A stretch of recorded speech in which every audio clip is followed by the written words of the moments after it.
नमस्कार, मैं हूं पवन त्यागी। मोदी जी की एक घोषणा से देश की विपक्षी पार्टियों की नींद उड़ गई है, खाना तक छोड़ दिया है और समझ में नहीं आ रहा है कि मोदी जी ने अचानक से ये क्या घोषणा कर दी और अब क्या बड़ा होने जा रहा है। असल में मोदी जी ने ये घोषणा कर दी है कि अब संसद का एक विशेष सत्र बुलाया जाएगा और ये सत्र जो शीतकालीन सत्र है उससे पहले बुलाया जाना है, जिसकी तारीख भी तय कर दी गई है 15 सितंबर से लेकर 22 सितंबर के बीच 5 दिन का यह विशेष सत्र बुलाया जा रहा है। तो इसको लेकर के विपक्षी पार्टी तरह तरह की बातें कर रही हैं, क्योंकि उनको यह लगने लगा है कि कुछ एक ऐसा बड़ा मोदी जी करने जा रहे हैं जिससे कहीं उनकी मुसीबतें तो नहीं बढ़ जाएंगी। अब अफवाहों का बाजार गर्म है, आकलन कर रहे हैं, लेकिन बड़े बड़े पत्रकार भी ये बात कह रहे हैं कि मोदी जी के मन में क्या चल रहा है वहां केवल वही जान सकते हैं, कोई पूर्व अनुमान नहीं लगाया जा सकता। लेकिन फिर भी जो सूत्रों के हवाले से जो खबर आ रही है, और वो बहुत बड़ी खबर है कि मोदी जी जिसकी चर्चा लाल किले की प्राचीर से कर चुके हैं, और मैं आपको बता रहा हूं बड़ी जिम्मेदारी के साथ, मेरे सूत्रों से जो मुझे पता चला है कि इस विशेष सत्र को इसलिए बुलाया जा रहा है क्योंकि अगर मान लीजिए शीतकालीन सत्र में बुलाया जाता, जो कि अक्टूबर नवंबर में होता है, उस समय बुलाने में वो देर हो सकती थी, क्योंकि चुनावों की घोषणा आचार संहिता लगने के पहले अगर आप कोई नियम कायदा कानून बना देते हैं तो वो इंप्लीमेंट होता है, वरना उसमें लेट हो सकते थे। और इसीलिए ये विशेष सत्र बुलाया जा रहा है स्पेशली चुनाव को देखते हुए।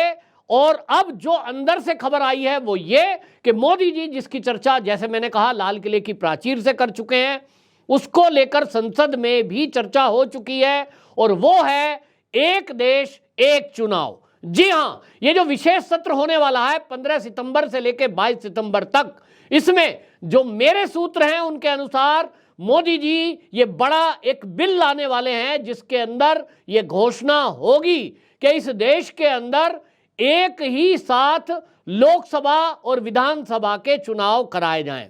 इसके पीछे का कारण यह है कि लगभग 60,000 करोड़ रुपया, जी हां 60,000 करोड़ रुपया 2019 में लोकसभा चुनाव के ऊपर कराने में खर्च हुआ। 1 करोड़ सरकारी कर्मचारी उस चुनाव की प्रक्रिया को पूरा कराने में लगाए गए। छोटे स्तर से, यानी टीचर है, क्लर्क है, उसके बाद निगम के कर्मचारी हैं, सुरक्षा बल हैं, इन सबको देखते हुए ये जो खर्चा है 60,000 करोड़ का, इसके साथ ही अगर राज्यों का चुनाव हो जाएगा तो जो राज्यों के चुनाव होते हैं उसमें भी 1200 करोड़ से लेकर 1500 करोड़ रुपया एक राज्य के चुनाव में खर्च होता है। और ये तो सरकारी खर्च है, पार्टियों का खर्च अगर जोड़ दें तो ये कई गुना बढ़ जाएगा। और इसीलिए इसमें पार्टियों का भी फायदा है और इसमें देश का भी फायदा है। आप सोचिए, 600 करोड़ रुपए में हमारे देश का चंद्रयान चांद पर पहुंच गया। वैज्ञानिक इस काम को पहले भी कर सकते थे, लेकिन वैज्ञानिकों को इस काम के लिए, रिसर्च करने के लिए फंड नहीं दिया जाता था, और यह कह दिया जाता था देश के पास पैसा नहीं है। देश को और मदों में पैसा खर्च करने की आवश्यकता है। देश को हथियार चाहिए, देश को फाइटर प्लेन चाहिए, देश को ड्रोन चाहिए, अच्छी सड़कें चाहिए, हमको बहुत कुछ इंफ्रास्ट्रक्चर खड़ा करना है। और इस सब के लिए जो पैसा चाहिए, जब चुनाव में इतना मोटा पैसा खर्च होगा तो फिर पैसा कहां से आए। और इसीलिए मोदी जी ने इस बात की चर्चा की थी कि देश के अंदर यह आवश्यकता है कि एक राष्ट्र है तो एक ही चुनाव होना चाहिए। और आपको मैं ये भी बता दूं कि जैसे इसी की चर्चा मीडिया में हुई, विपक्षी पार्टियों ने इस पर राग अलापना शुरू कर दिया है, जैसा कि इस देश की विपक्षी पार्टियों की एक आदत बन गई। मोदी जी अगर ये कहें कि तुम्हारी सेहत के लिए योग करना लाभकारी है, तो वो कहेंगे मोदी जी जो है देखिए योग करा रहे हैं। कोई विपक्षी पार्टी का नेता आपको योग करता नहीं दिखा, जबकि दुनिया हमारे भारत का योग कर रही है। मोदी जी अगर ये कह दें कि सुबह उठकर आपको मुंह धोना है ताकि ताजगी आएगी, वो ये मुंह धोना भी छोड़ दें शायद, मुझे ऐसा लगता है। यानी इनको मोदी की हर अच्छी बात का विरोध करना है। लेकिन अब इस बात की चर्चा देश में होना बहुत जरूरी है, और जब ये सत्र बुलाया गया है, इसके पहले ये चर्चा, मैंने जैसा कहा, ये पहले भी हो चुकी है। इस पर संसद के अंदर बाकायदा आपको बता दूं ये तय हो चुका है। और आपको ये बताऊं कि इसमें 2017 में नीति आयोग द्वारा एक साथ चुनाव करने पर वर्किंग पेपर तैयार किया गया था। 2019 में भी यह वर्किंग पेपर आया और उसने ये सुझाया कि इसके लिए अगर एक समय में मतलब एक ही साथ राष्ट्र के चुनाव करने हैं, लोकसभा और विधानसभा के, तो इसके लिए 5 संवैधानिक सुधार करने पड़ेंगे, 5 संविधान में बदलाव करने की आवश्यकता पड़ेगी और इसीलिए ये 5 दिन का विशेष सत्र बुलाया जाना है। हालांकि इसी सत्र में जो मेरे सूत्र कह रहे हैं कि वो उसमें एक और बड़ा एक फैसला होने जा रहा है और वो है प्लेस ऑफ वर्किंग एक्ट 1991।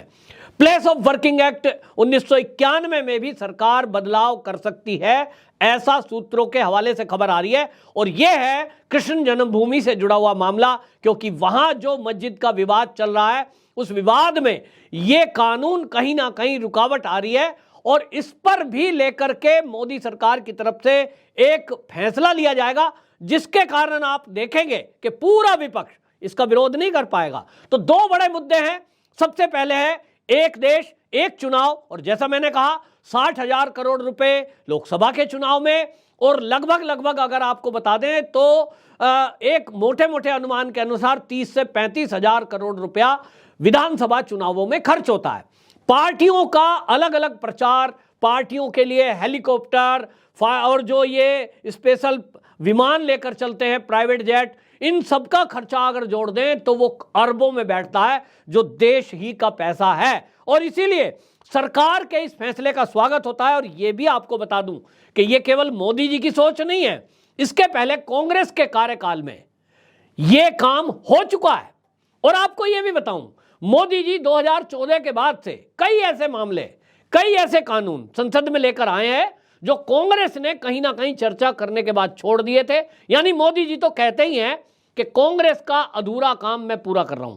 ये भी कांग्रेस के द्वारा लागू कर चुके हैं इसको।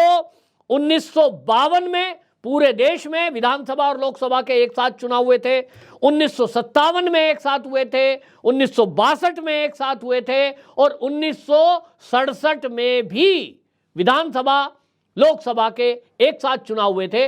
इन जो मैंने सन बताए हैं 1952, 1957, 1962, 1967, तो आपको ध्यान आ जाएगा कि वहां कांग्रेस की सरकार थी। उसके बाद कुछ जो विधानसभा थी वो भंग होती गई और उस भंग होने के कारण फिर 6 महीने बाद चुनाव होना और इसलिए वो डेट आगे पीछे हो गई। लेकिन अब इसको सुधारा जाएगा। देश का पैसा बचाना बहुत जरूरी है और उसके लिए आपको बता दूं, हमारे संविधान में बाकायदा अनुच्छेद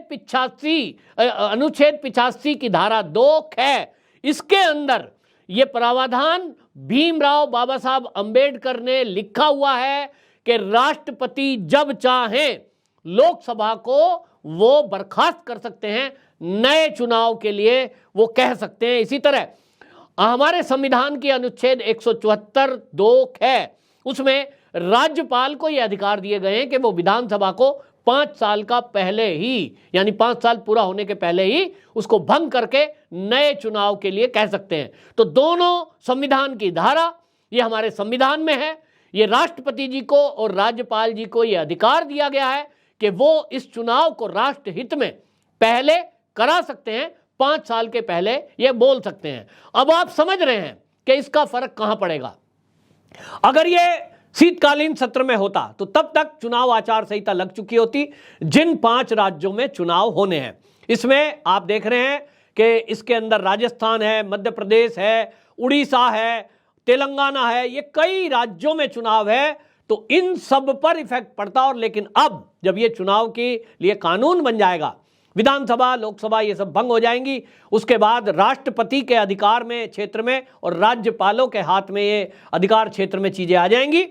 यहां आपको ये भी याद दिला दूं कि धारा 370 को लेकर के सुप्रीम कोर्ट में सुनवाई चल रही है और वहां हमारे देश के जो संविधान पीठ बैठी हुई है CJI की अध्यक्षता में, उन्होंने जम्मू कश्मीर को लेकर यह चर्चा की थी और उन्होंने केंद्र सरकार को सॉलिसिटर जनरल के माध्यम से यह कहा था कि सरकार हमें यह बताए, क्योंकि संविधान पीठ बैठी हुई है, उन्होंने कहा कि हमें यह सरकार बताए कि जम्मू कश्मीर को लेकर उन्होंने जिस तरह से यूटी बनाया है, अब उसको पूर्ण राज्य बनाने की प्रक्रिया में वो चुनाव कब कराने जा रहे हैं, इसका पूरा डाटा सरकार को पेश करना है, क्योंकि संविधान पीठ बैठी हुई है और इसी बीच ये प्रक्रिया उसी का हिस्सा माना जा रहा है। और अब आपको एक और बड़ी सूचना दे रहा हूं, जो इस विशेष सत्र में घोषणा की जाएगी, जम्मू कश्मीर के चुनाव की प्रक्रिया, ये इसी विशेष सत्र में उसका पूरा खाका, पूरा डाटा सरकार रखने जा रही है।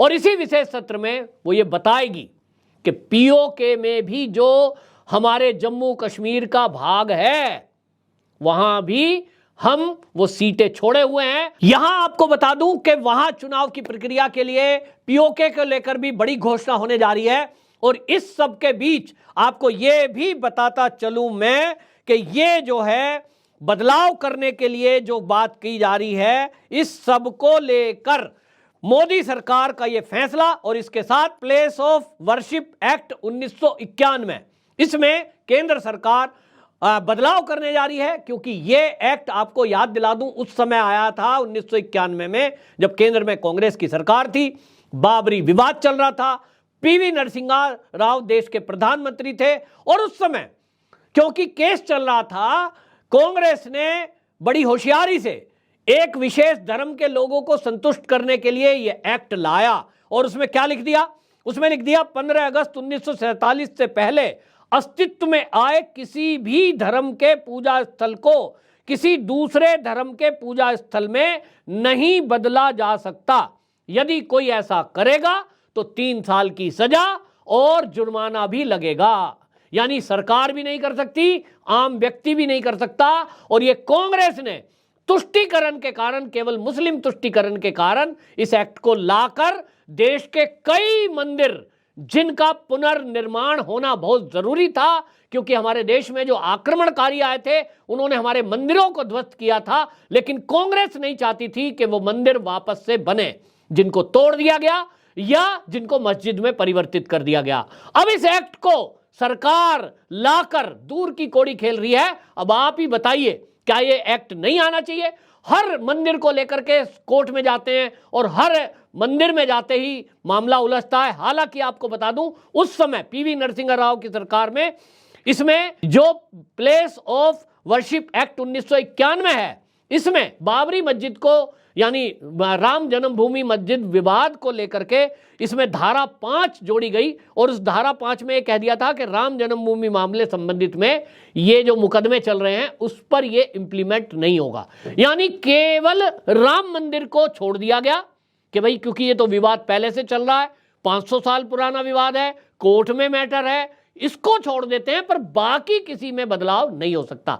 और यही एक्ट कृष्ण जन्मभूमि, ये श्रृंगार गौरी मंदिर, इन सब पे और देश के 4000 ऐसे बड़े मंदिर हैं, उन सब में रुकावट बना हुआ है।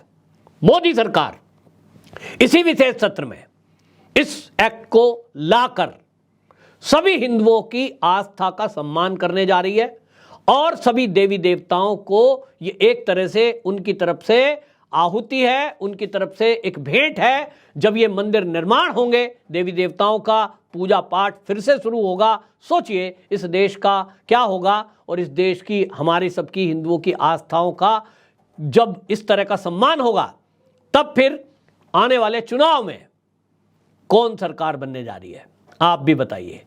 मोदी सरकार का ये जो मैंने आपको 2 बातें बताई, ये विशेष तौर पर सूत्रों के हवाले से पता लगा है। 15 सितंबर से लेकर 22 सितंबर के बीच ये 2 बड़े एक्ट आने जा रहे हैं और पूरे विपक्ष में खलबली मच गई है कि ये कौन सा दाव मोदी जी ने चल दिया। चारों खाने चित ये सब विपक्षी पार्टी हो जाएंगी, क्योंकि राज्यों में ये कहीं कम्युनिस्टों से, कहीं कांग्रेस से रोज लड़ने वाले एक मंच पर मुंबई में दिखाई दे रहे थे। ये जो INDIA गठबंधन वाले लोग थे, जब राज्य और केंद्र का चुनाव, लोकसभा विधानसभा का एक साथ होगा, तो कौन किसके साथ खड़ा होगा, ये भी देखने लायक बात होगी। निश्चित जानिए कि अनेक राज्यों में भारतीय जनता पार्टी की पूर्ण बहुमत की सरकार और केंद्र में मोदी जी की सरकार, जो मैं पहले से बोलता आया हूं, 400 का आंकड़ा छुएगी। आप इस बात को नोट कर लें। आपकी क्या राय है, कमेंट बॉक्स में जरूर बताएं। वंदे मातरम।